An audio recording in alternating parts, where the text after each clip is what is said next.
En este video aprenderemos las distintas metodologías para calcular la caída de tensión producida en un cable eléctrico. Adicionalmente, vamos a identificar los criterios estipulados en la normativa ecuatoriana sobre caída de tensión. El concepto que debemos revisar es la caída de tensión delta V. La caída de tensión es la diferencia de voltaje que se tiene en los extremos de un conductor debido al paso de la corriente. ¿De qué depende la caída de tensión? Depende de la longitud del conductor. Mientras más largo sea el conductor, mayor será la caída de la corriente que circula por el conductor. Mientras mayor sea la corriente, mayor será la caída de tensión en el conductor. Depende del calibre del conductor. Mientras mayor sea la sección del conductor, menor será la caída de tensión. Depende de la temperatura del conductor. Mientras mayor temperatura, mayor caída de tensión.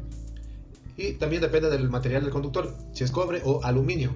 El aluminio va a tener mayor caída de tensión, es decir, o va a tener mayores pérdidas. Entonces, ¿cuáles serían las consecuencias de la caída de tensión? La primera es que los conductores van a generar pérdidas de transmisión, como se había indicado. Por ejemplo, si tenemos al inicio 120 voltios, al final, al circular corriente y dependiendo del calibre y de la longitud de este conductor, de esta cometida, va a producirse una caída de tensión. Es decir, que si medimos al final de la línea, puede haber, por ejemplo, 115 voltios. Es decir, que se han perdido 5 voltios solamente por la transmisión de la energía eléctrica.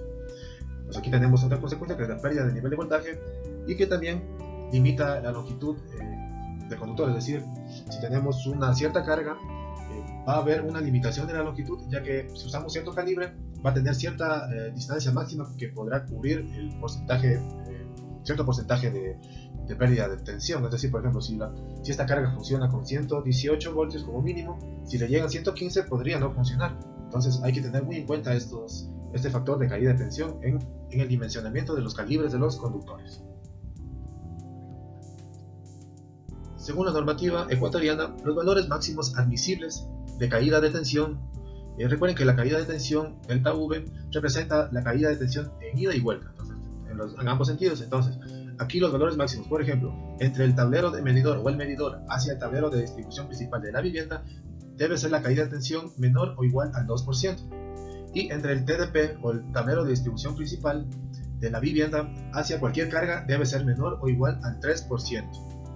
En total, la caída de tensión debe ser menor o igual al 5%. Bien, para calcular la caída de tensión delta V, para el caso de redes monofásicas o bifásicas de 120 a 240 voltios, vamos a calcularla de la siguiente manera. La caída de tensión delta V es igual a 2 por la resistividad por la corriente que circula por el conductor por cada fase por la longitud de la acometida sobre la sección del conductor. Esta caída de tensión es en voltios. Para hallar la caída de tensión en porcentaje debemos dividir la delta V para el voltaje inicial o el voltaje de alimentación por 100. Entonces aquí obtendríamos el valor en porcentaje, ya sea el 1 o 2%, por ejemplo. Para el caso de red trifásica, que se trabaja a 220 voltios, la caída de tensión sería igual a 1.73 por la resistividad por la corriente que circula por el conductor y por la longitud sobre la sección del conductor que estamos usando. Esto igualmente es en voltios, y para hallar la delta V en porcentaje debemos hacer la relación con respecto al voltaje de alimentación. En este caso, por ejemplo, en trifásica V va a valer 220 voltios. En el caso de la monofásica, V vale 240 voltios o 120 voltios.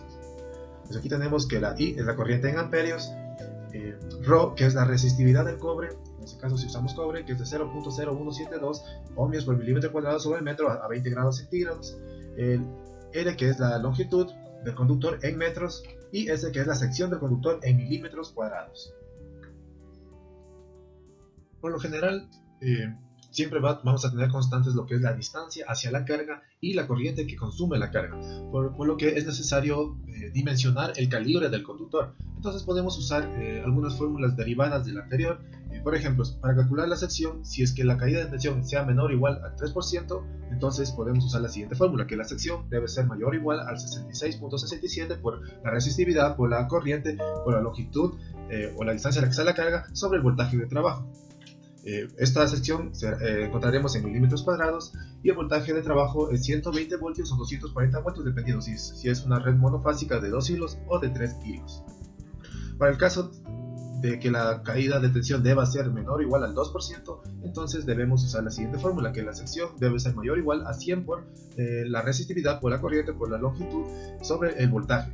Igualmente lo obtenemos en milímetros cuadrados, y aquí el voltaje va a ser igualmente de 120 a 240 voltios. Estas fórmulas son para redes monofásicas.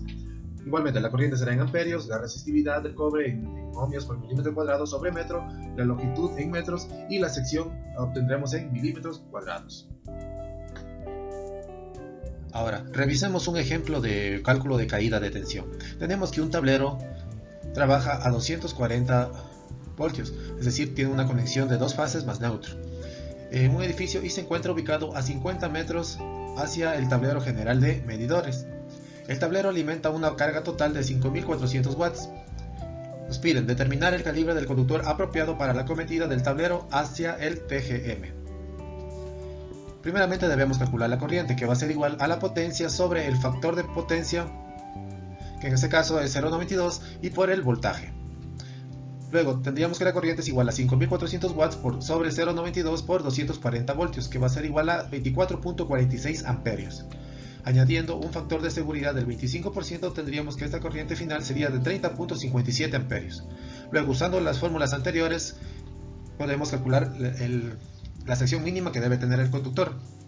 En este caso sería 100 por la resistividad por la longitud por la corriente y sobre el voltaje, lo que nos da igual a 10.95 milímetros cuadrados. Revisando las equivalencias, tenemos que el próximo superior es el cable número 6 AWG, que a su vez soporta 50 amperios, que es más que suficiente para soportar la corriente total. Veamos otro ejercicio. Si se tiene un ascensor que trabaja con energía trifásica que consume una potencia de 12 kilovatios y si se tiene un cable de número 12 AWG que lo conecta y que recorre 45 metros, calcular la caída de tensión. Aquí nos piden, en cambio, calcular lo que es delta V. Primeramente debemos calcular la corriente. Al ser energía trifásica, la fórmula sería: la corriente es igual a la potencia de la carga sobre 1.73 por el factor de potencia 0.92 y por el voltaje. Reemplazando los datos tendríamos la corriente va a ser igual a 12.000 vatios sobre 1.73 por 0.92 por 220 voltios, que nos da un total de 34.27 amperios. Aquí no usamos factor de seguridad, ya que queremos averiguar la caída de tensión existente y no estamos dimensionando calibre de conductor. Solamente cuando dimensionamos el calibre de conductor vamos a usar un factor de seguridad. Luego, la delta V en voltios sería igual a 1.73, ya que es corriente trifásica, por la resistividad, por la corriente, por la longitud sobre la sección. Reemplazamos datos y sería 1.73 por la resistividad del cobre, por la corriente que calculamos anteriormente, por la longitud o recorrido 45 metros sobre la sección, ya que es cable número 12, tiene una sección de 3.31 milímetros cuadrados. Si revisamos las tablas de equivalencia de los conductores, lo que nos da una caída de tensión de 13.86 voltios. Si queremos calcular la caída de tensión en porcentaje, sería delta V sobre V, que va a ser igual a 13.86 voltios sobre 220 voltios que tenemos de voltaje de energía trifásica, lo que nos va a dar igual a 0.06, o lo que es lo mismo, un 6% de caída de voltaje. Vamos a revisar otra metodología de cálculo del factor de caída de tensión, que es un poco más sencilla. Aquí requerimos de datos que es la longitud. Requerimos también del factor de caída de tensión FdV, que se mide en kilovoltio amperio sobre metro. Este factor lo determinan o lo proveen las empresas eléctricas de distribución locales. En este caso, aquí podemos ver un ejemplo, que es el caso de la ERSA, que es en la localidad de acá de la provincia de Loja.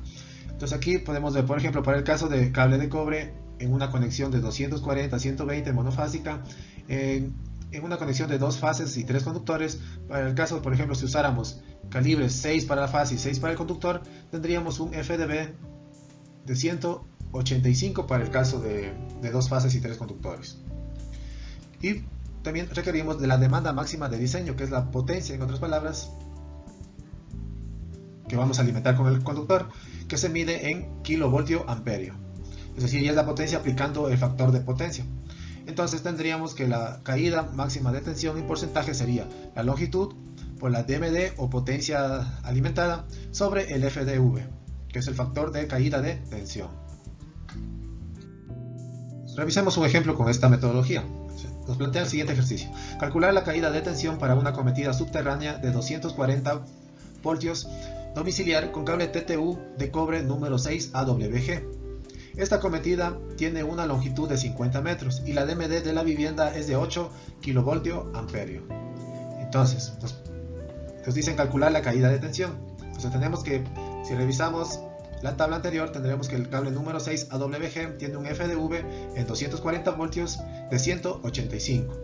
Entonces, para calcular vamos a reemplazar los datos de la fórmula anterior explicada. Entonces sería igual a 50 metros por 8 kVA sobre 185 kVA metro, que nos va a dar igual a 2.16%. Y de esta manera podemos calcular más rápidamente lo que es la caída de tensión.